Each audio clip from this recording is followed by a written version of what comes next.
I'll say it one more time for the people in the back. What is up? What is good, everybody? It's your boy, it's your homie, Ray T Dragon, back again with another review and summary of One Piece. This time we'll be reviewing and summarizing One Piece chapter 1007, Tanuki-san. So without further ado, let's just get right into it, eh? So, here we are with a brand new chapter of One Piece. And let's talk about it, right? First things first, it starts off with the cover page. This time the cover page is Caesar making balloon presents for baby penguins. Very cute. And let's get right into it. Right? The live floor of the Skull Dome. Here we have the fight from last week, right? From last week we saw Hyogoro just absolutely washing the Onyo Banju and the Mimawarigami captains who have been beaten now, who I call the Shinsengami Light. Just one man took both groups out. I mean, everyone's just in awe, like, wow, how did you do this? There's a Puya, like, he endured the Ice Demon transformation and used its power to his advantage. X-Ray comes in with a little comment saying, now I see why the rest of the world fears Wano. And man, X-Drake has just been fighting fodder, so he can't say anything, honestly. And then we move on from where we left off, where Huyogoro was about to be executed because he doesn't want to be turned into an ice demon and attack his own men. And then we have Queen Summer just over there chilling, lighting a cigarette. Well, not cigarette, lighting a cigar. And then his men are just asking for a cure. But then he turns back into, the Brontosaurus and attacks his own men.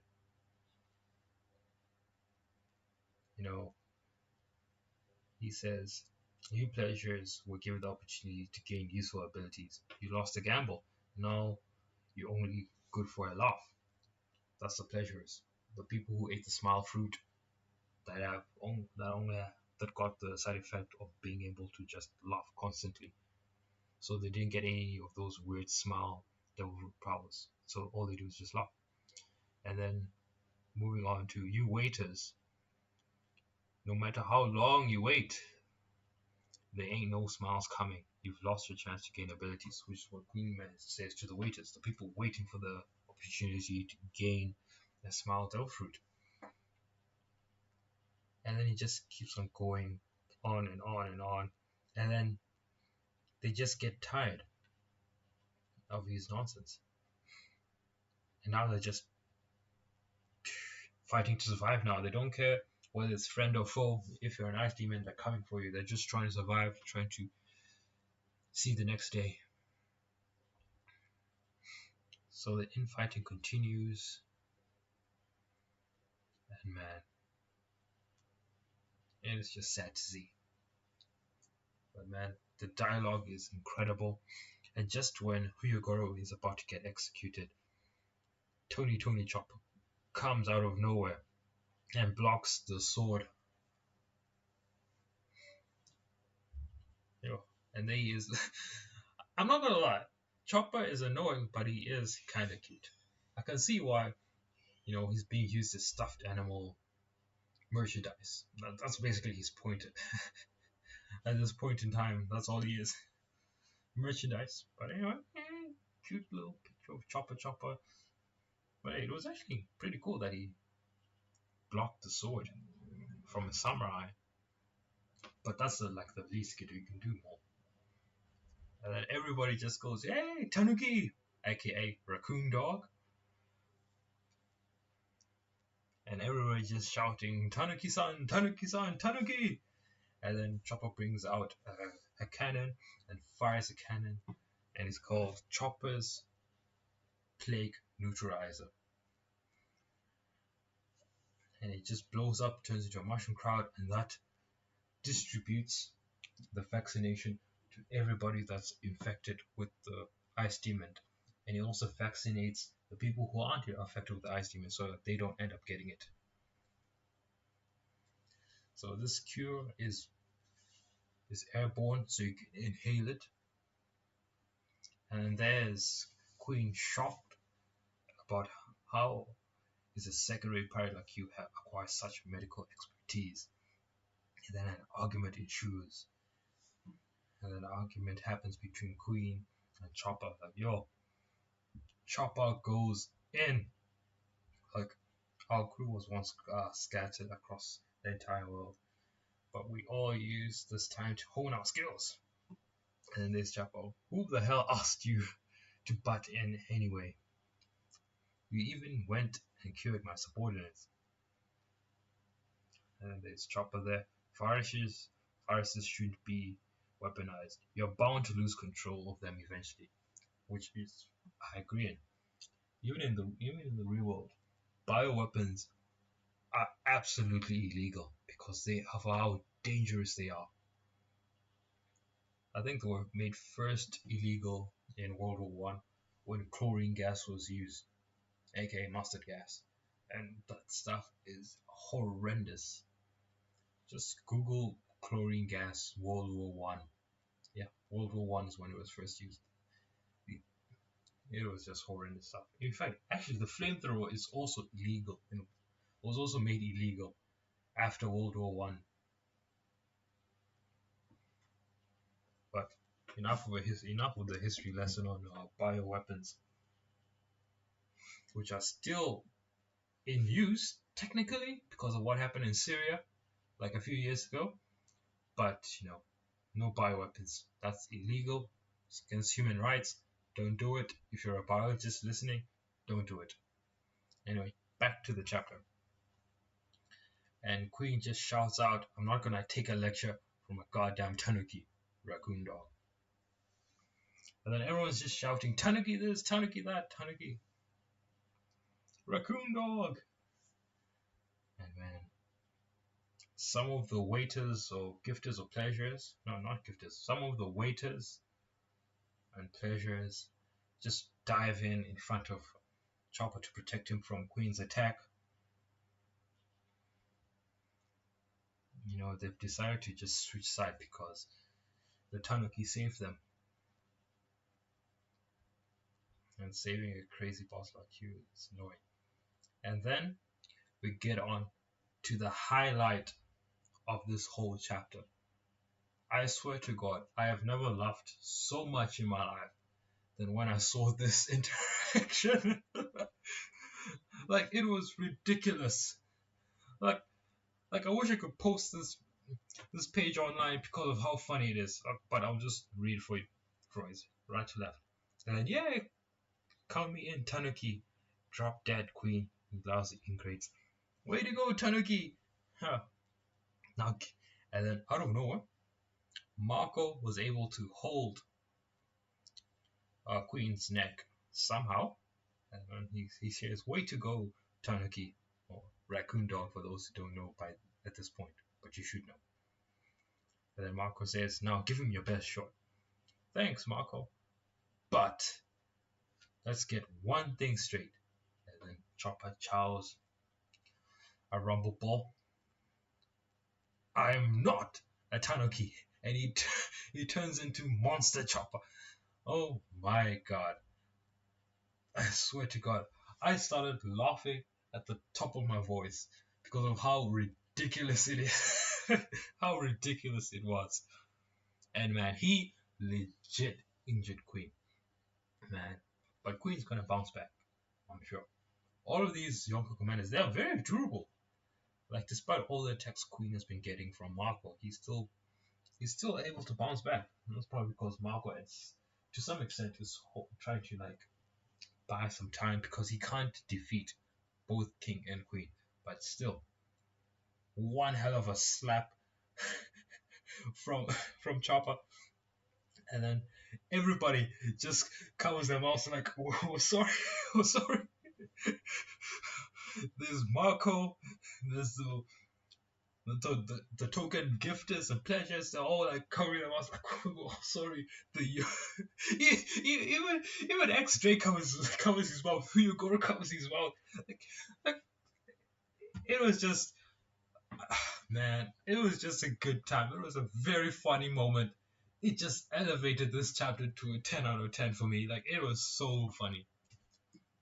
Oh my god. Shout out to Chopper. Shout out to Monster Chopper. He completely redeemed himself because throughout this fight, he was just useless. Throughout most of the time, yeah, the post time skip, he hasn't had a good showing. But that's not necessarily his fault. The crew got separated like multiple times, and all he's been doing is just making a cure. That's it. That's all he's been doing, just making cures, solving diseases, saving kids, healing people, giving bandages to Luffy. But hey, he definitely redeemed himself this Warner arc, because that one slap just changed the game. He hasn't redeemed himself completely, but to some extent, let me just say. Yeah. So shout out Monster Point Chopper. Oh my god. It's just so ridiculous. But anyway, let me continue.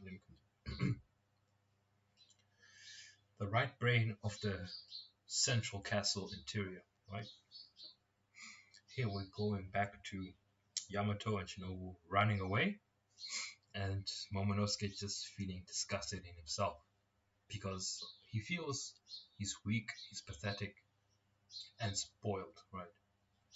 Which are all true, but let's understand, he is still a small kid, right? He's older than a toddler, but he's still a small kid. You can't expect him to be able to be powerful enough. And then what happens is the young man turns into a dragon somehow.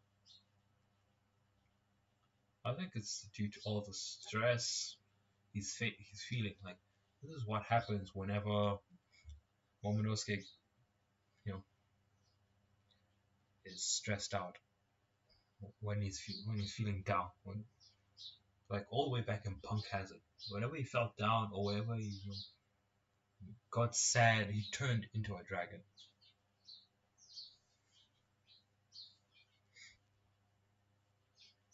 So yeah, he turns into a dragon. Yamato calls him an ear. Shinobu is shocked. So yeah. From then on, it moves to the reception room, castle interior, where the Cypher Pole Zero individuals are. And they start discussing something very important. So yeah, I'm gonna read it for you. Like once, when Kaido was being held captive by the Navy, Dr. Vegapunk used his lineage factor to try and synthesize an artificial devil fruit. The world government intended to seize the fruit, but it was ruled a failure, so it was left on Punk Hazard. But then the other Cyberpole Zero Man, the man with like a weird mask, says, "How is that relevant? There was a massive explosion on Punk Hazard." And then it goes back to the main boss man that everybody knows is the boss. Man with a top hat and with a weird face with a scar on it and a white eye. Says, "It would be convenient if it was destroyed then." But a report from G5 indicates that there is still a research facility in operation until quite recently. I'm just thinking it's fortunate that the experiment was a failure. That's all. So, a lot of people had theories about this. Me myself as well. Because we all knew like Kaido was held captive by the Navy at some point, right? And then there were like all these dragons, there was the big dragon that Zoro cut his head off. There was the small dragon with a short temper. And then there was Momonosuke, who was a dragon as well. and he still is a dragon. So we know how brilliant Dr. Vegapunk is. He's able to turn inanimate.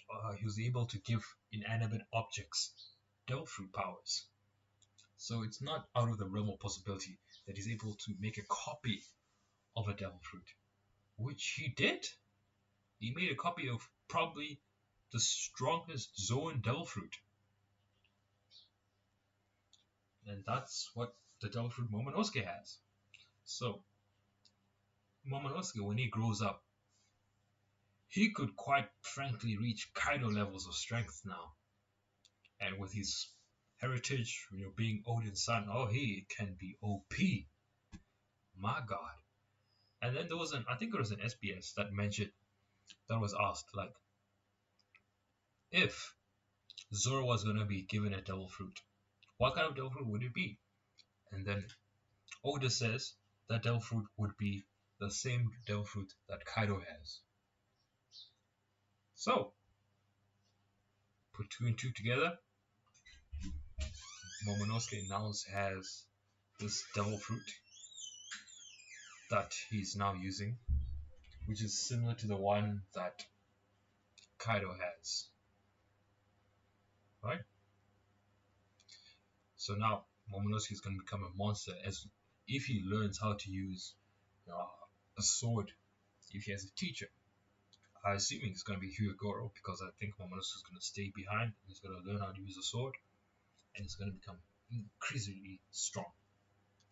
Moving on to the second to last chapter, well, second to last page, we'll move to the storeroom behind the castle tower. And then there we have the 9 scabbards whose wounds have been treated and have been patched up.